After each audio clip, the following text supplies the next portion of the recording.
We will now discuss plant-based or chemical-based aids to meditation. You'll notice I didn't use the word drugs there. I will have a lecture on that in a little bit. Historically speaking, a lot of people make a big deal out of using different compounds to aid the meditative process. Let me start by saying there's no real need to do this. Some things are helpful, and I am about to talk about the two that I'm aware of that are both safe and helpful, but in general, they are not necessary. Okay, well, what is helpful? Well, for one, hallucinogens in this kind of endeavor are a bad idea. Like I said, I'll have a separate lecture on this in a moment, but the fact of the matter is, all of the hallucinogens that I have seen people use to aid the meditative process caused an excessive amount of damage over time. And by that, I mean brain damage. And I've never seen anybody get away with it long term. And I have seen everybody who's gone down that path suffer severely when they get older. My suspicion is because the brain itself has a great deal of latent capacity built into it. You don't see the damage until someone's past their 50s. I've never seen anybody in their 70s who used this stuff to any meaningful degree have anything less than impaired cognition. So be careful with that. All right, that's enough of the drug speech. Let's talk about what can be done. Classically, there are two approaches to this that I have seen work that seem to be helpful over time.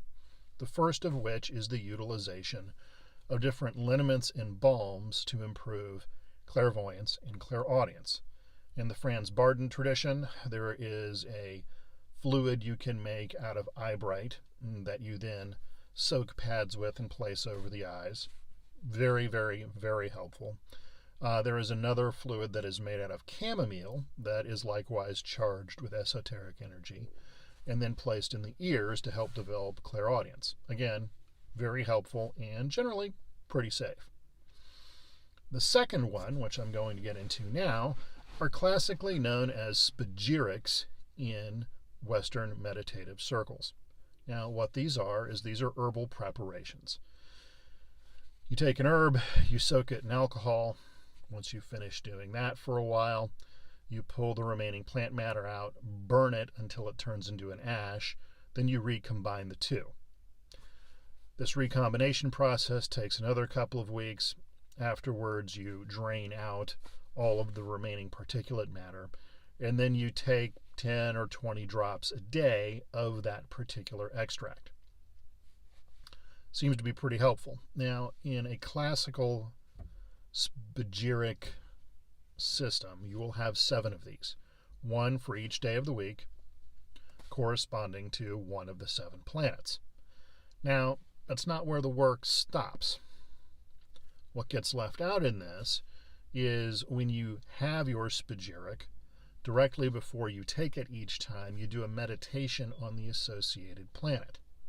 Then you imbibe the spagyric. Again, 10 to 20 drops is pretty normal. And then it increases the amount of energy in the body associated with that planet. This whole process takes about a year. So, in other words, you're going to do 1 spagyric a day, every week, alternating every day for a year. Most people who've done this work tell me they get some pretty good results out of it. So it's definitely worth doing. But out of everything I've seen about using different compounds to aid the meditative process, the use of external liniments relevant to clairvoyance and clairaudience and the use of spagyrics seem to be the safest and most repeatable way of doing this. Now, don't get me wrong, the Buddhist and Taoist traditions in particular have an entire pharmacopoeia of things they use to do this. However, from what I've seen, the science on that is not well explained. So if you're going to take an Ayurvedic, Buddhist, or Taoist approach to this, I would strongly advise you to really research what you're doing and to make sure that the compounds you're using are in fact safe to be used over a long period of time. So that's pretty much it. So If you're going to use medicine, or i.e. drugs, to aid your meditative experience, spagyrics and external liniments are the only two things that I've seen, when used over a long period of time, appear to be safe for a practitioner. Be well.